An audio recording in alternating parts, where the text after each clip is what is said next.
Welcome to You Can Draw with Steph Wilson and Kerry Anne. Today, we're going to draw Zombie Bob. Right here. 2/3 of the way up the page. We love that when we're drawing a full figure. Because 2/3 of the way, let me scooch it a little so you can see where I am on the page. There we go. All right, I'm going to move this. Hopefully it doesn't come flying out of the holder. Okay. Now I'm going to move back. And I can make it a little smaller. And keep the perspective pretty close. Okay, there we go. So 2/3 of the way up the page, what you want to do is draw a nice squirrel. It's like an oval, but it's a square for a nose. Oval for an eye next to his nose. Their eye, we're going to draw it next to it, but we're going to make it a little bit smaller because that gives them that kind of zombie. You don't want, zombies aren't perfect. Obviously, falling apart a bit. And what you do is give him a little shadow under his eyes, just on this outside edge. You don't want to shade all around because if you shade all around, it looks goth. You just want to get that like almost like tired, baggy look to his eyes. So you put a little darkness underneath and you scooch it a little bit up the side of the eye like that. And I'll zoom in so you can see. Zombie eyes. Done. See how easy? Move this picture, reference picture.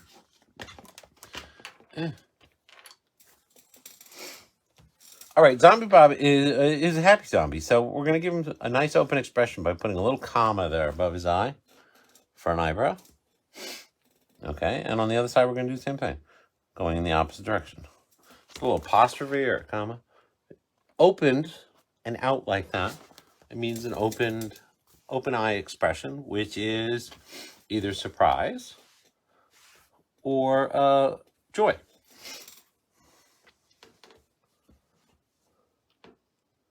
Now, what we're going to do is we're going to put right beneath his nose here, we're going to put his upper lip. Okay, and by drawing his upper lip, we can do the rest of his face.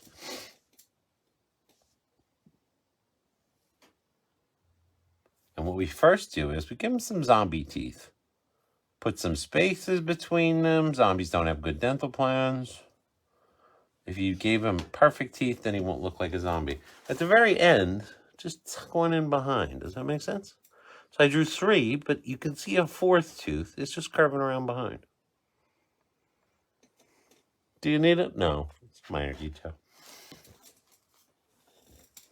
Now, this is his upper lip. So starting right here from that last tooth you drew, go up, go towards his nose a bit, go up towards his eye for cheek. And, zombies are gaunt, so we're not going to give him a round, fat face. Okay, and then what you want to do is go right up to about his eyebrow there for one side of his head. I can zoom in a bit. Now that you know where you are on the page, we can zoom in. We're safe for now. Like, you're not going to get lost.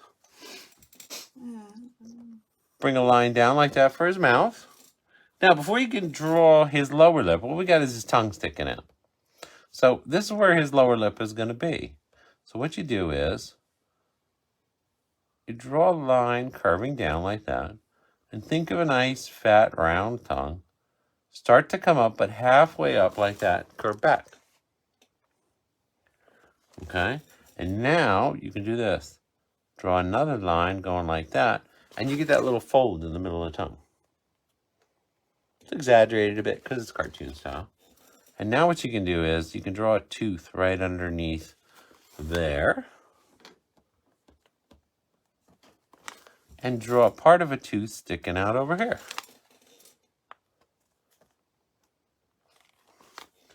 Now, that line, that would be the bottom of his mouth, is mostly tongue, see? And all you gotta do is draw a little line in there to connect it. From his tongue, draw a crescent up to his tooth. Doesn't matter exactly where you put that. And then, just to help you along with your drawing, if you want, you can tuck in a little shading.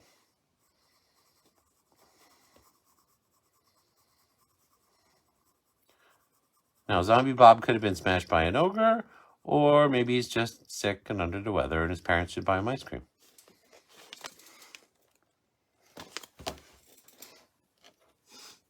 Now, right here from his tooth, come out for his bottom chin, go across beneath his tongue,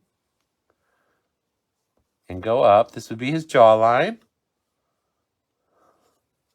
Okay, and then we start his head, which we did kind of gaunt and straight here. So we'll go straight up like that for his head. I would say ended about halfway to his eye. And that's just because we want to add some hair and stuff like that. If you go a little further, it's okay. His hair line will be a little. Give him an ear. Again, leave it open-ended. We're going to leave this open because we're going to give him a helmet and some hair and stuff like that.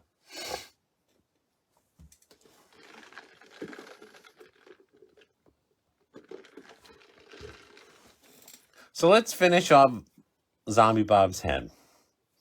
So we've got a little space here because I want to leave a little bit of hair. So right here, we're going to be drawing a crescent line that goes over the top.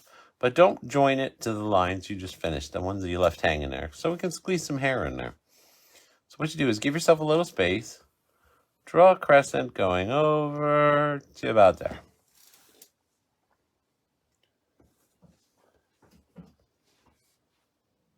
And that represents the line of his little helmet that he's wearing. Then what you do is draw some jaggedy lines for hair. You don't want it to look too neat because, you know, it's not like he's going to have good hair coming up out of the grave. Okay, so give us some. I want black licorice ice cream. There's some place that makes black licorice ice cream, like near Chicago. It's like a football player. Bob has shoulder pads. Jennifer's not bad. It's how they make gin. I know. I love it. Oh. So he's got shoulder pads. They're kind of like football shoulder pads, but we're gonna draw one with a little dent. So you're gonna come out from his chin, then come down and draw another little crescent in there, kind of like we did the helmet. Okay. So that you can see that it got whacked. Now finish it out like that. Swing it across and go right up to his chin again. Then, just like we did his helmet, draw a couple of rivets on it so you know that this is metal.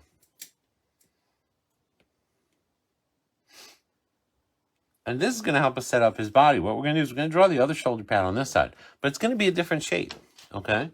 Because we're seeing most of it here. We're only going to see the side of it here.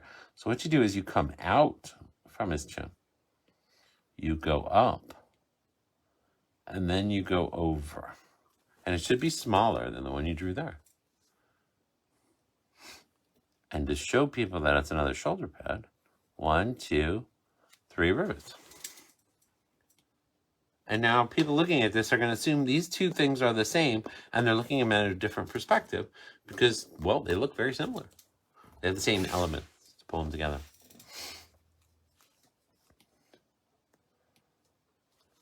All right, first thing we want to do, I'm going to move down now a bit. See how much room we have left on the page, okay? What we want to do is right here from his shoulder pad, we want to draw 2 parallel lines down for his arm, okay? And we're going to give him a gauntlet, like a good old Dungeons & Dragons, big old heavy leather glove. So draw a crescent right there at the bottom of his arm. And then this would be his wrist, and it would get narrower, but we're drawing a glove here. So come up his arm a bit. Like, don't draw right where you put the crescent. Move up a little bit on his arm, okay? And now come down and start to bring the lines closer together. So come down like that's his wrist. It would be getting smaller.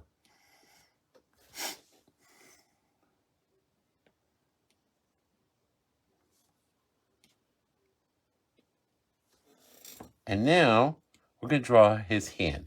Now his hand's going to be holding, I'm going to try and demonstrate it here. His hand's going to be holding, oh wow, that's actually pretty good.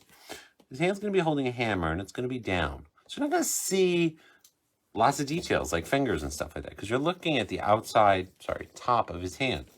So imagine right now, before you draw it, imagine there's a stick going through a fist right here. So this is the kind of thing where you can look at a picture, you can look in the mirror. But part of being any good at doing a drawing of any kind, is you can visualize this stuff in your head.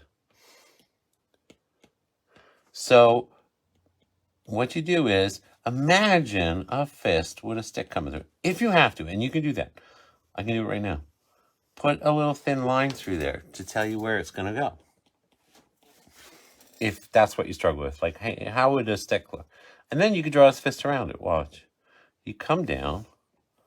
You draw down. This would be this part of the hand. Okay?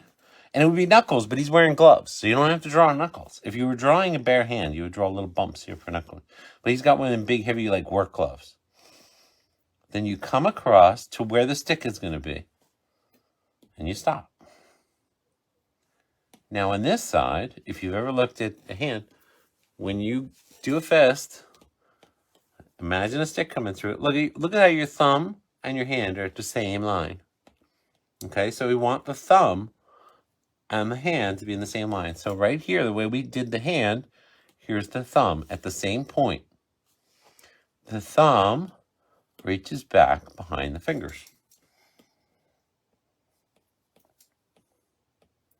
And now we can draw the stick. Now the stick doesn't go through his hand, obviously. So if you put a little guideline in there, just take it out of there. Okay? And what you do is, this is his fingers. You draw a little indent like this for the stick. And now you can draw the stick in. Okay? 2 lines. 2 lines here. Draw an end to the stick.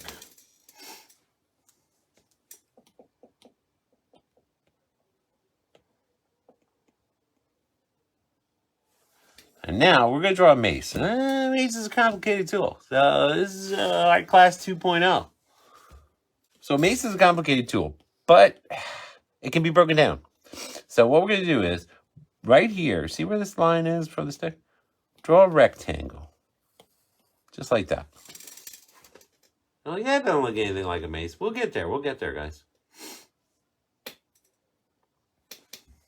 Now, draw 2 lines down from the rectangle like that. All right? And what we're going to do is we're going to draw a little cross.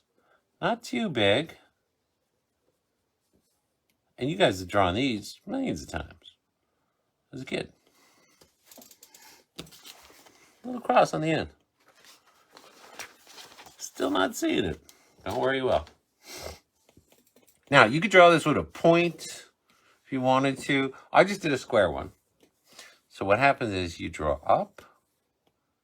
Don't go as far as you did the rectangle. Go back to the rectangle like that. Okay? Go up. Go back to the rectangle like that. And now you can finish the stick and attach it to the mace. Oops.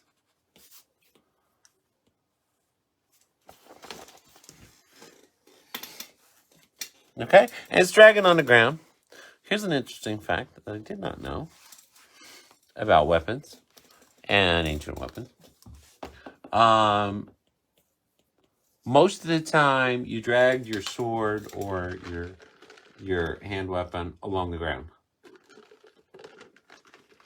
Because that cool pose of a knight holding up his sword would tire out your arm way too fast, especially if you're going to go into hours of combat with a large piece of metal. So a lot of times it dragged on the ground behind you, and the only time you moved it was when you swung it. So carrying your sword upright, like in Braveheart, that doesn't happen often because it's tiring. So those fancy knights, yeah, no, they didn't fight that way. Now what we got to do is we got to draw his torso in because his other arm is behind it. So what we're going to do is we're going to draw a line right from here, from his shoulder armor to about his glove, maybe a little bit lower, not too far. And we're just going to scooch all the way over, okay?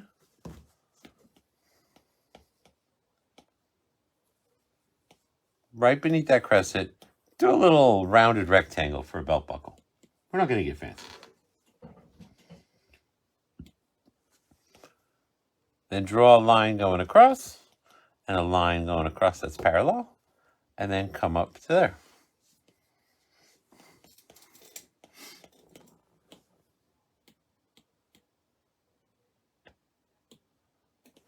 Then he's wearing like a tunic shirt. So what you do is you come down, let that flare out a little bit. It's not a skirt. Go across to maybe where the belt buckle is. But give a nice little fold and come over to his glove over there. And that's just to show that the shirt kind of, his male shirt, we could make this chainmail if you wanted. How it's just kind of flaring out a little bit after it passes the belt. Okay?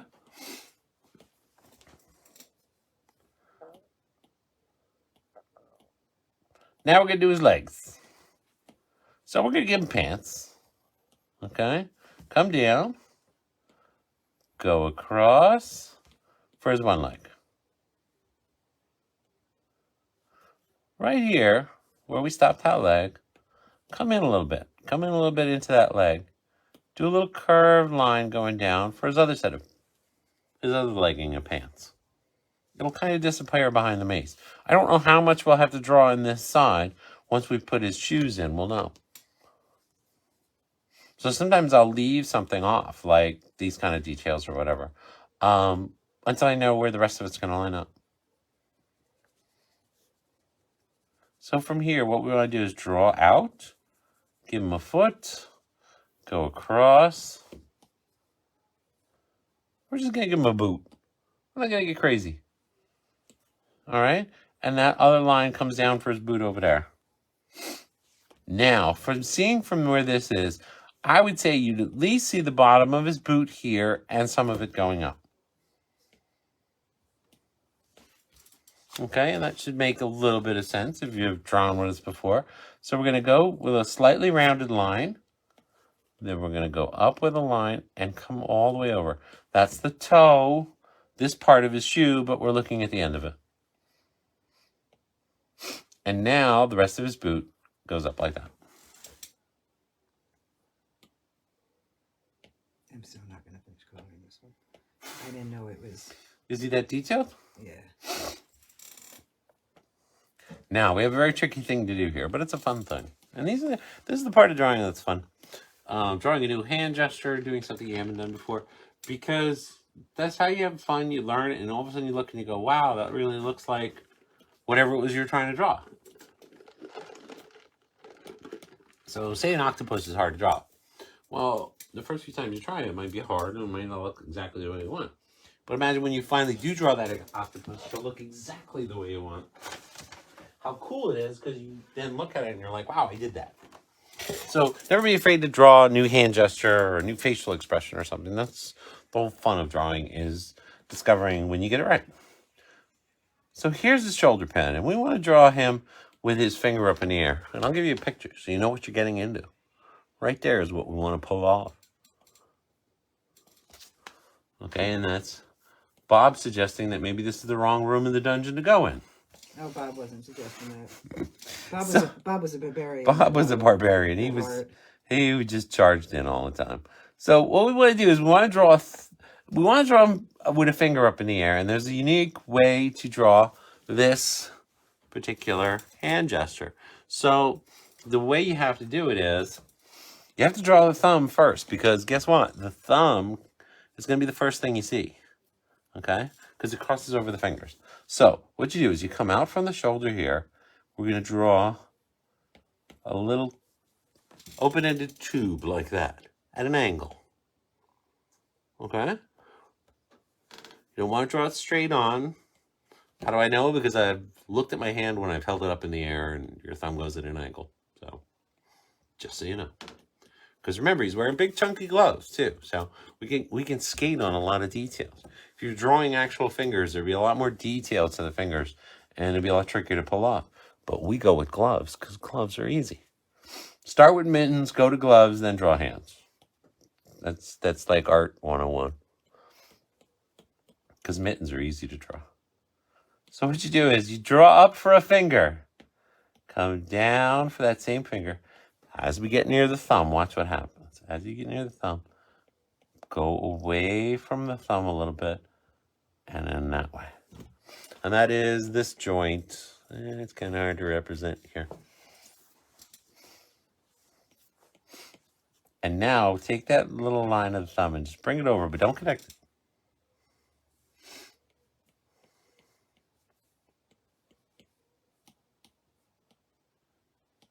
Now, the other fingers, the thumb is when you put your one finger up in the air, your thumb does this and shoots in front of your fingers. So we want to draw your other fingers, okay? But a lot of it's concealed by the thumb. So here's your middle finger, disappears behind the thumb. Here's the ring finger, most of it disappears behind the thumb. But the pinky, most of it shows up.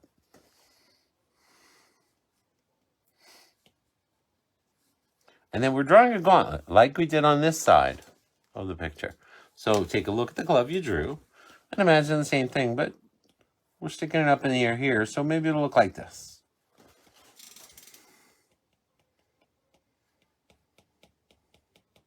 And the nice thing about drawing a big gauntlet like that is, there's not a lot of arm you have to draw. So what you do is, right here from his glove, go up to his shoulder pad.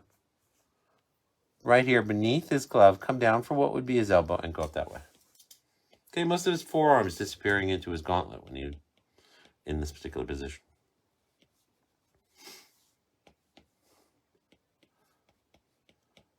Then what you do is right here, give him a little line going up for his backpack.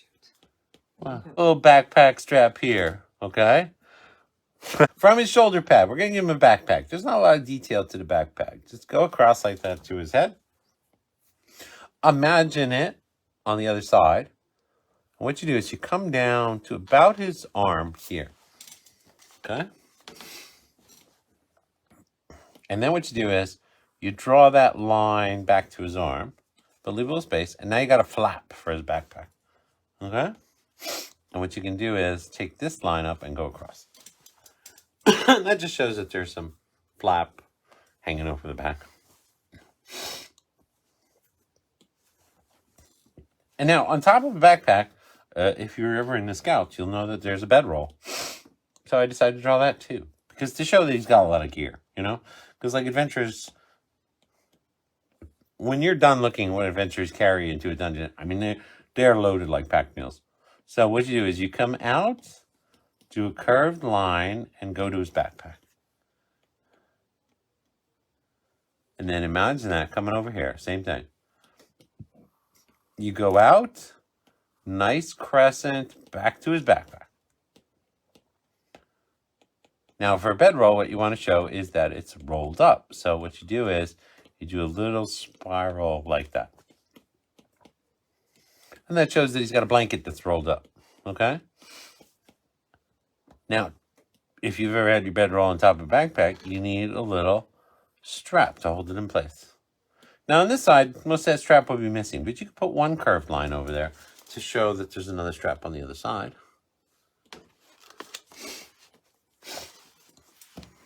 So he's got equipment, he's got his weapon.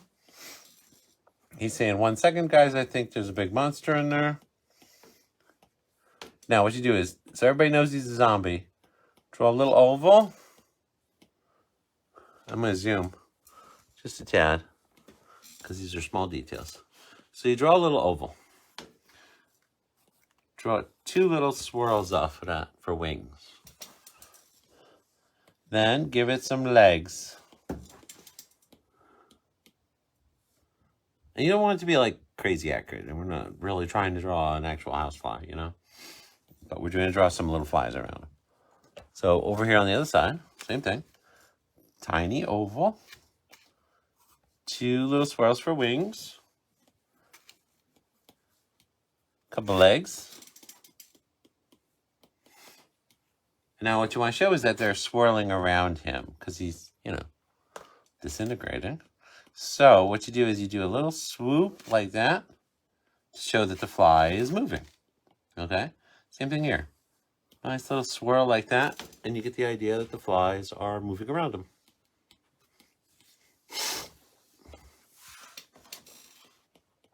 Now I put 2.0 on here because he was, you know, Bob. So you can write anything you want on there. You could also, if you didn't want to do that, 2.0, that's just my version. You could put chainmail in if you wanted to by putting little rings. And what you do is you do little half crescents like that. Okay? It's just little crescents. And you don't want them to line up because if they line up straight, then they don't look like they're interlocking. So, to show you on his arm, what you would do is you'd come down with a row of little crescents. And then right in between, you go like this. All right. And then you can do this fish scales, mermaid scales, stuff like that. It's really fun.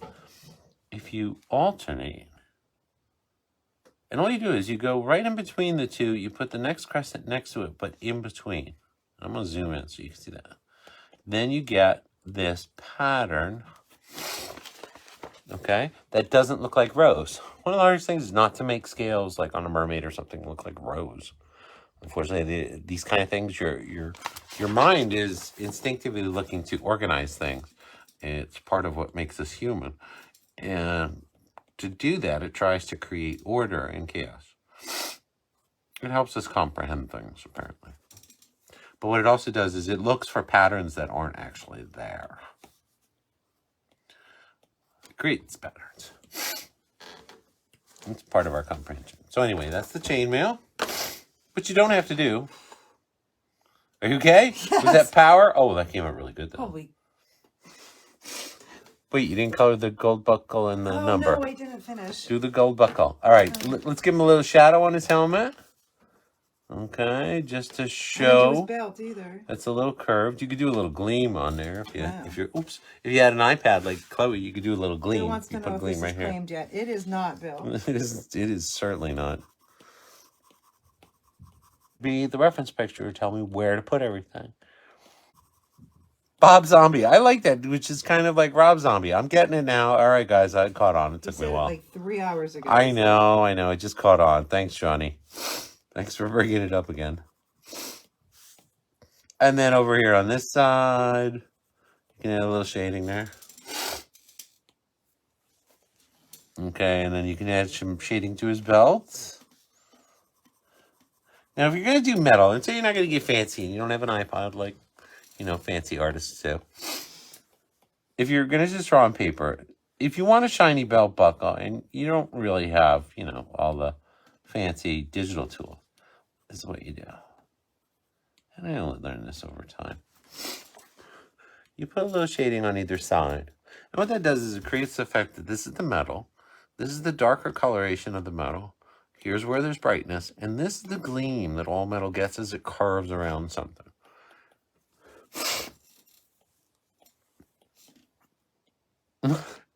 Yeah, see, guys, because like when I show you the reference picture, I say to snap a picture of it. And I'm going to zoom out. Yeah. And I say to snap a picture of this. This is because this is the one I sat down and really made sure all the details are right. So it could be the reference picture or tell me where to put everything. So when I'm drawing for you guys, and I'm drawing sideways, sometimes I'm a little off. So you'll notice the mace is a slightly different position, but that's all right. That's what drawing is about. You move, you go, do as you go. And I don't want to erase on the show and change things. I'm not going to try and force it. So this is what I'm trying to draw, and this is how it came out. And it's not exact, but it doesn't have to be, as long as it's representing what we want it to. Especially with Bashful. Here's Carrie's colored version. He came out nice. Thank you. I should draw a big ogre face behind him. Right? That came out really cool. Look at your colors on that. Anyway, there's her mace. Look at that. Get a nice gleam on the mace. All right.